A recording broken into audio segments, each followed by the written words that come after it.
Alors mes chers copains, plus précisément vendéens, mais quoique, parce que je bouge beaucoup, donc il peut y avoir aussi des choses ailleurs. En tout cas, là, pour commencer la Vendée, je cherche des copains qui voudraient expérimenter la réception de la parole divine pour lesquelles nous sommes objets d'incarnation. Donc voilà, j'ai des grandes expériences en créa yoga, en chamanisme, ce qui me permet de pouvoir dire que c'est sûr que je peux accompagner cette expérience. Je la pratique déjà seule, mais pas beaucoup, pas assez, et je me motiverais bien avec vous plutôt, et puis ça prendrait vraiment un autre sens.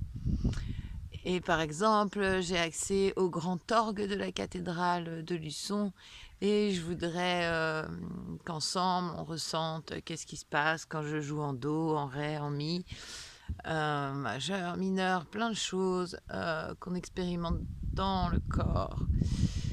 Toutes ces techniques, protocoles ancestraux magnifiques, qu'on le fasse toujours plus,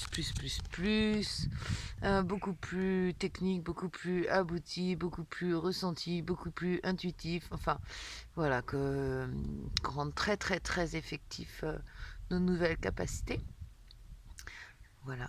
Je vais pas vous cacher que de toutes les façons, mon but, c'est un jour la télétransportation, la capacité de faire de son corps de matière un corps de lumière et intégrer un corps de matière, etc. Pour des voyages pratiques. Je pense l'avoir déjà vécu et je voudrais en avoir beaucoup plus de conscience. Donc voilà, je m'amusais à jouer à la télétransportation par la méditation en me disant que de toutes les façons c'est comme marcher, hein, on apprend en pratiquant. Et donc je me suis retrouvée plusieurs fois par des voies terrestres dans le désert. Et quand je suis allée faire mon voyage dans le désert à Mahamid, les gens me reconnaissaient et disaient qu'ils avaient parlé avec moi. Moi, j'y étais allée qu'avec mon corps de lumière. Et maintenant, je voudrais me rendre compte plus quand je fais ces voyages. Voilà, comprendre quels sont nos échanges, même si est-ce que c'est vraiment utile, je sais pas, puisque intuitivement, je suis sûre que je les ai reçus.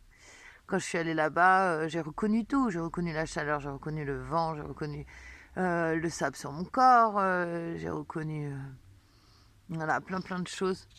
Les enfants aussi disent qu'ils m'ont vu léviter, alors j'aurais tendance à pas y croire, mais quand même ils sont 4 à l'affirmer. Et je leur redemande encore 6 ans après et ils continuent à l'affirmer, hein, qu'ils n'ont pas inventé. Donc voilà, je pense qu'il y a beaucoup plus de choses que ce qu'on croit qui sont possibles. Et c'est vraiment important pour moi. Voilà, quand je médite, j'ouvre la respiration dans toute la partie de l'espace de mon bassin, par exemple. Alors on sait qu'il correspond à un chakra. Je trouve ça chouette de visualiser, tiens, là j'ai tel chakra, là j'ai telle couleur. Mais je trouve que je trouve que le ressentir par une note qui correspond, do, une lettre qui correspond à, en envoyant toute l'inspiration, tout l'air et le prana dans cette zone-là, etc. Enfin, ça crée quelque chose de très fort. Et après, on rencontre notre propre yoga très spontané, comme mes enseignants les chats. Et voilà,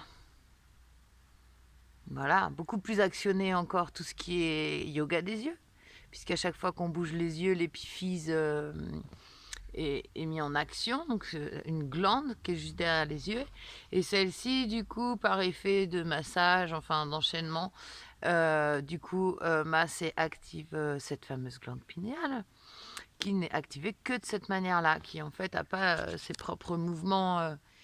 C'est vraiment un mécanisme roulé, qui roule. Y a une expression précise pour ça. Donc voilà, en tout cas, je cherche des copains qui ont envie d'expérimenter ça, beaucoup plus. Donc, du coup, sur Grue, La Faute-sur-Mer, Luçon, par là. Si vous avez des maisons aussi, ça marche. Elles sont belles avec des feux de bois. Voilà, on y est et on y est.